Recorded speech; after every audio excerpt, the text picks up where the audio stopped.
Last time on Between Two Cars. Did you wake him up? I sure did. You thought we weren't going to Frenchman Street and Bourbon Street and hitting the streets? We were for the streets that entire weekend. Yes.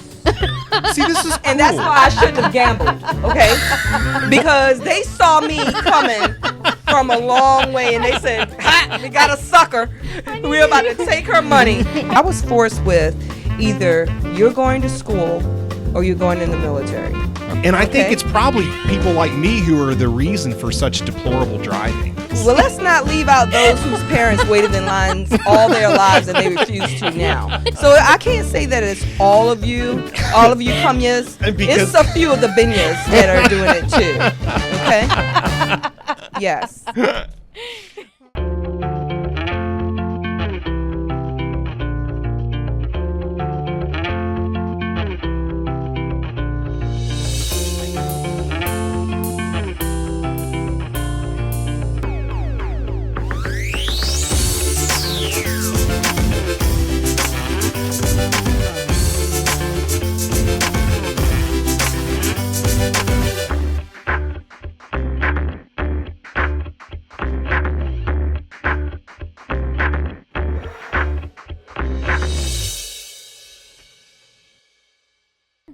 Wow. So so when you started with Hudson, you started as a controller on the Rivers Avenue, in the Rivers Avenue dealership, and you met our good friend Tom Downing, who now we all know and love.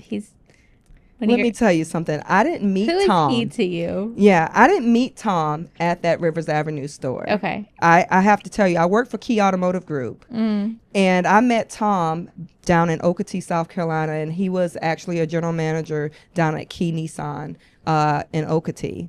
I was actually a controller at the Jaguar dealership that was also owned by Key after it was sold from the Burnhams here in Charleston that owned the Palmetto Group. And I didn't work directly with Tom, but Heidi, who's a regional controller for Hudson, she worked directly with Tom. And of course, I had interaction with Tom on numerous occasions or very small. But I saw the way that he operated, and I said I would never want to work for that man. Never want to work for that man. So when it came down to this opportunity with Hudson, which Heidi, the controller, one of our regional controllers, referred me, she was like, I have this opportunity for you. And she said, it's in Charleston, but Tom Downing is the GM.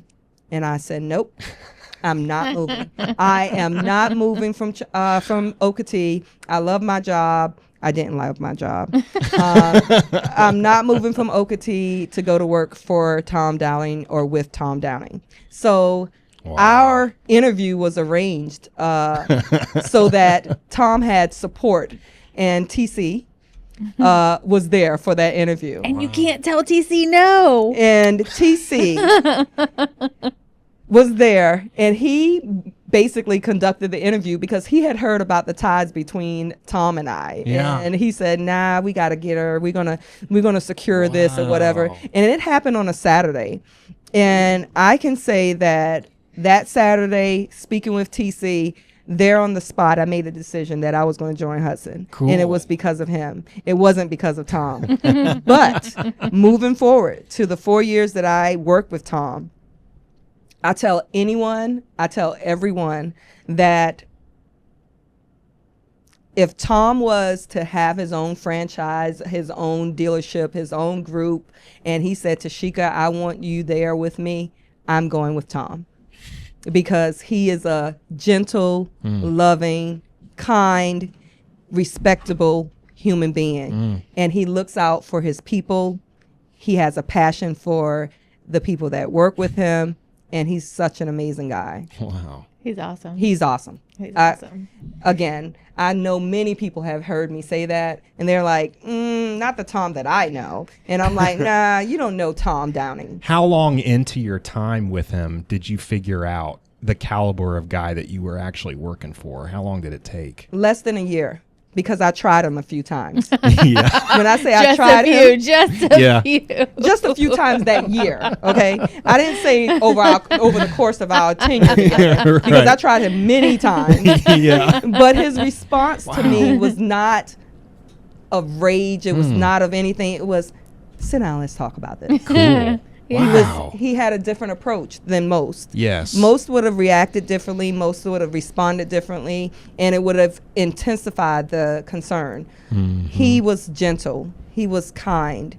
He was understanding, and he sat you down and said, let's talk about it. Yeah, that's the difference. And then I also knew that he cared just by the way that he treated others. So, yeah. Can we talk some about your leadership journey? You talked a little bit earlier about what growth is and why it's so important. Can we talk some about your leadership journey? Because I'm impressed with who you are as a leader of people. As you know, I asked you to lead a Women of Hudson leadership group, and you're doing that for us now, which is great. But that might not always have been the case. Tell us more about that. Well, I can say when I got into a management role, I had all the knows of how to do the job. But I did not have all the knows of how to manage people. And that makes a difference. I think it's important for all managers to understand how to manage people. And that will make them more successful. And because I didn't have those skills, I thought that it would be just like if I was at home speaking with my kids, or if I was at home speaking with a family member, that despite what I said or how I said it, they would know who I really am deep down inside and know that I cared. Instead, they didn't know. And so there was a misconception of who I am and what I meant by what I said. And until you have a relationship, and that's the importance of building a relationship when you manage someone, until you have a relationship with that person, they don't have the understanding of you. Now, it is a two-way street. You have to have an individual who has a goal and who knows what their job is. Right? But at the same time, you also have to know how to deal with multiple personalities. And that's something that we're not taught. We're not taught that as children. We're not taught that as adults. We have to grow into that. It's just like your spouse, just like a long-term friendship. Those things don't just happen. You have to put time and effort into those. And you don't think that you have to do that on a job. But guess what? You're there with that person for 8 hours a day. That same effort that you would put into a relationship, personal, you almost have to do the same in order to have a successful team. How did that realization come to you? It came to me after a ton of employees either coming to me and saying, Tashieka, you hurt my feelings, or the way that you said that, it was harsh, or Tashieka, I think I'm going to find another job because I don't like the way that you're kind of militant. And we've talked earlier, and I said, hey, I'm a rules person. I'm a this person. But it was, okay, well, geez, I didn't mean it like that. After you said that about 15 times to 15 different people, you say, geez, it must be something, Maybe I said, I tried to once talk, well, maybe I can talk like this and maybe it wouldn't feel that way. And I said, because I got the tone, maybe it's your tone, or whatever. And I said, oh man, what can I do? What can I do? I can start having more relations, or I could start having general conversations, learning an employee's child's name, relating more, not just talking about work, things like that. Again, it was a growth process. And again, I say that we have managers, we have leaders in this company, or those who have been appointed or hired to be in a management position that has the know-how, how to make the function work, but how to make the team work is more important. That's really well said. That was a little bit difficult for you at first, right? Absolutely. It still is sometimes. I was going to ask you if it's still difficult, or does it come more naturally to you now?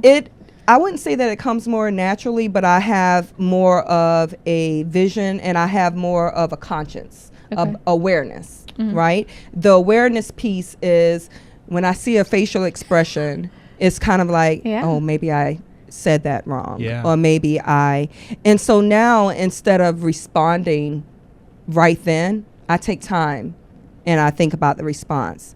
I take time and backspace on my email and word it differently, and I make more of an effort to not offend. I make more of an effort to have a relationship. Yeah. Was it one of those things where, because the way that you described it at first, because I was asking about, how did you know what to do? And you're like, it's the fear of the thing of this doesn't happen. Bad things happen to us all. And Right. so you're nurturing that position, but then you were able to make the pivot to nurturing people while still carrying the gravity of the situation. Like, was that easy? It couldn't have been. No, not easy at all. Not easy at all, because as a leader, I'm tasked with not only getting the job done, I'm also tasked with, in my heart, how can I make this a comfortable work environment for this employee? Yeah. So how can I make them stay on task? What can I do? And because that means a lot. You don't understand what turnover does. Turnover is a repeat cycle, and it takes another 6 months to recover from that. Wow. So, and there are certain situations you can't prevent. I mean, there's just certain situations you can't prevent. But anyone that knows me knows that I have the patience of what is it, a horse? Job. Yeah, I have the patience of a horse, meaning that I'm one that don't want to lose. Yeah. So therefore, it's kind of like, what can I do? What can I do to help this employee? What can I do to help this situation? What can I do?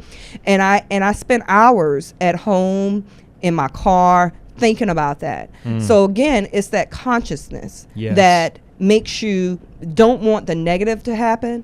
So therefore, you focus on what you can do to make it not happen. Cool. I love that perspective. I was helping give some advice earlier in the week, and it was really like this person people come to me all the time with like, this thing is happening to me. This thing is happening to me, and my goddaughter and everybody, right? Like, life is terrible. All these things keep happening to me, and it's so unfair. And I always like fall back on, okay, well, what are our options then? What can you do, right? What can't you do? Well, I can't change how this person is thinking or acting, right? Right. What can you do? I can change the way that I respond to how this person reacts, and that could change their thinking. I could make the effort to build this relationship further. Now, a lot of times we don't want to, right? I could do this, but do I want to do this? Right. And so you have to make those decisions. Those choices are always ours. Can I do this? Do I want to? This is important to me. But really, I'm you can't stop complaining about it, and not in a nasty way, but you could complain all day and do nothing about it. Stop complaining about it and think about, what are my options? Can I do this or can I do that? And then, do I want to do this, right? And then that's good where you're at. But stop complaining, because you always have options and choices and things that you can do. Absolutely. And sometimes do you ever feel like people, they're not quite ready to think about it that way? You might try, hey. Most of the time, no. Right. Yes. Yeah. It's not. They just want to complain. They just want to complain. Yeah, They it's just not wanna complain. sometimes. It's kind of like, reality has to set in. And again, this goes back to the individual and how we were speaking earlier. It's a reality thing. It's a common sense thing. It's kind of like, what's your thought process on that?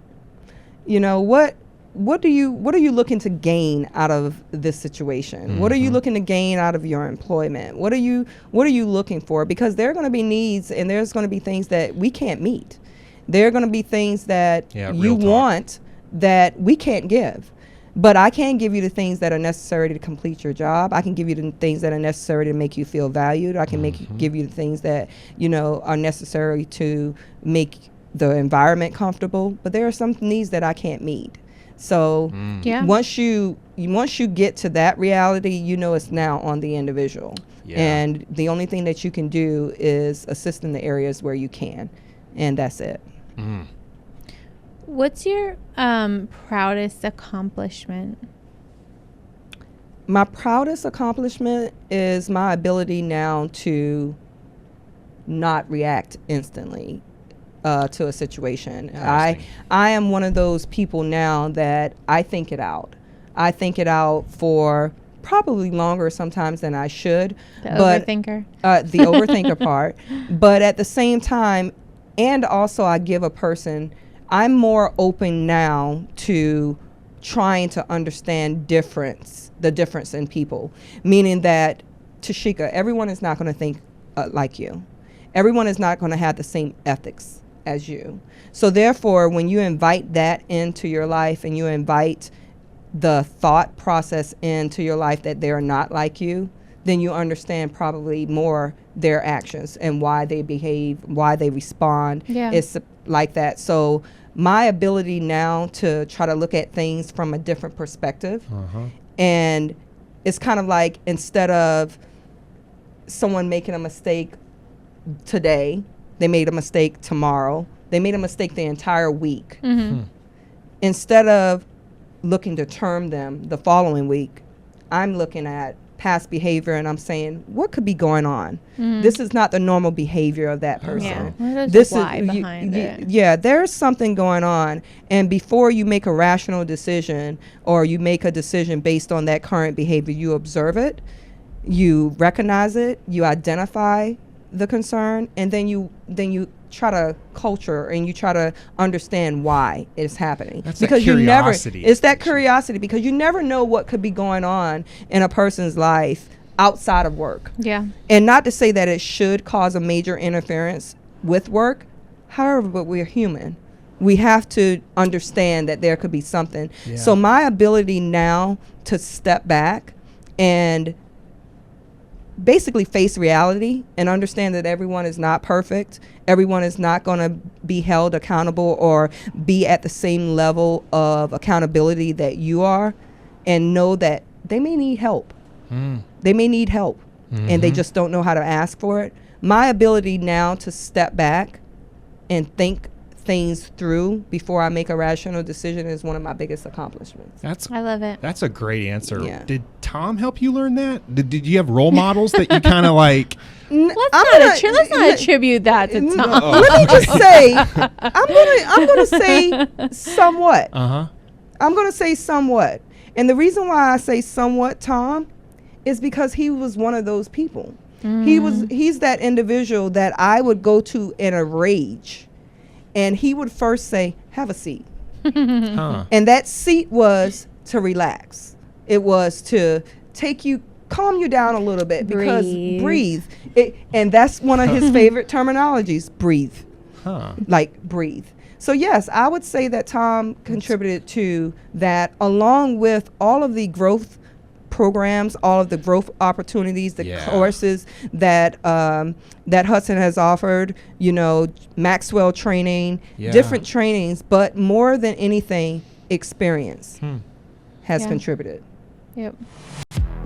And I remember when the BMW X5 came out, right? I'm a visionary. I have it, and I cut out a picture of the BMW X5 and I taped it to the back of my license. And I said, that's my dream car. Never had that growing up. I never had pizza growing up. We just couldn't afford it. You know what I mean? So I never had pizza. And as I got older, I just don't like how it looks. So I won't eat pizza. Or growing up, we had macaroni and we had cheese, but we never had macaroni and cheese. So I don't eat macaroni and cheese.